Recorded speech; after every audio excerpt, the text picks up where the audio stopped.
Today I'm dropping another bonus weird Q&A for you, so let's get right into it. Number 1, can you lose weight by eating negative calorie foods that require more energy to digest than they contain? Oh, and I used to buy into this so hard with the celery. The idea that, there's a negative calorie food that takes more energy to burn it, to digest it, to process it than they have calories, right? So your body burns more calories than the calories that are in the food, and boom, you can lose weight, lose fat, all that. And the celery is one, cucumber, lettuce, pretty much now you can throw almost any of the greens in there for that claim. And yes, these foods are very low in calories. Yes, they are very high in fiber and water content. They have almost no calories. That is true. But the problem is the energy your body uses to digest them is minimal still compared to the calories they contain. It's always a percentage of that. The thermic effect of food, they call it, the TEF. This is the energy required for digestion. Generally accounts for like 5 to 10% of your caloric intake. So the fewer calories that have to be processed and kind of separated out from these, the lower the calories that it takes to process them. Did I say that right? Yeah, I think so. So eating the low calorie foods like this obviously are going to help you feel full. That's the real benefit. They're going to give you nutrients in many cases, and you won't be consuming many calories. And that is really what's helping you with fat loss. It's not that they cause you to burn more than you consume. Let's stop looking for the magic pill, folks. But I've definitely heard this question, promulgated for many, many years, and I used to believe it myself. Number 2. So today's questions really aren't that weird, to be honest, but they are common questions that still persist that I now find weird, but that is in the lens of years and years of shifting my perspective and learning about, what actually works. So number 2, can you shock your muscles into growing by changing your workout routine constantly or every week? Okay, huge, huge myth from the bodybuilding world that persisted for decades, and I thought this was true for so many years. So if you add variety to your training, at best it keeps things interesting, okay, maybe a little bit more fun in a way, subjectively, but it's definitely not an effective strategy for muscle growth, period. Now we have to define what we mean by variety, because there is an approach to bodybuilding where you could potentially change up lifts every week and still get growth. But even then, you're tending to go over what they call a mesocycle, or a larger cycle where you're coming back to those lifts over and over again anyway, and your body is adapted to them.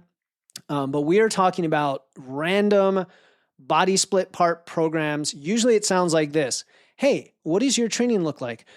Oh, on Monday I go and I do upper body day. And then I say, oh, so every Monday you do roughly the same 5 or 6 movements for upper body? Oh no, I just pick whatever I want to do that day. All right, that's the problem, because now you're frequently switching exercises. You never master proper form on any one.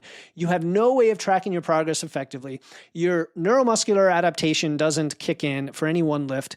You get sore unnecessarily, and you have no clue whether you're making progress or not until perhaps months later when you see a little bit of, say, visual development, maybe, right?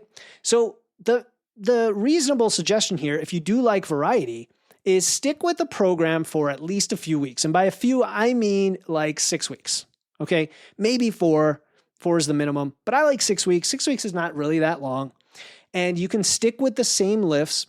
And by same, I mean whatever you did on Monday, do the next Monday. Whatever you do on Wednesday, do the next Wednesday. Not every session is the same, but 1 week of programming gets replicated week after week for like 6 weeks, and you progress. You progress on your weight, you progress on your reps, or even your sets, however it's programmed, and that is going to lead to the progressive overload, the adaptation, and the growth that you're looking for. There's no such thing as muscle shock or muscle confusion, period. There's nothing like that whatsoever.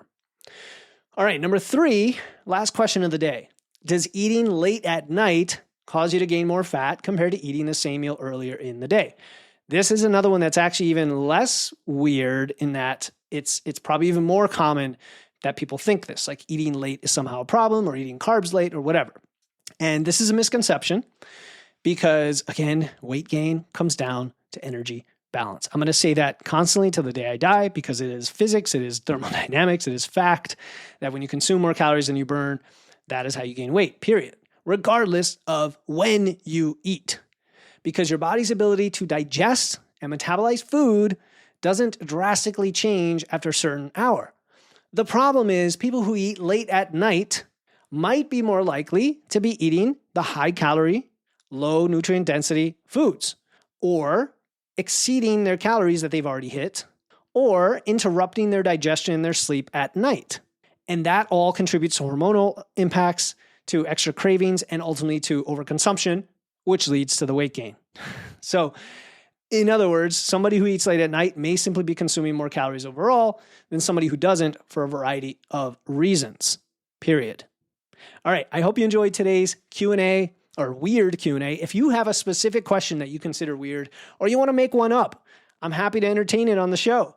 Send me a text message. Look in the show notes. There's a link that says send me a text message, and I will give you a shout out if you'd like, or I'll keep it anonymous and we'll answer it on a future episode. Ciao.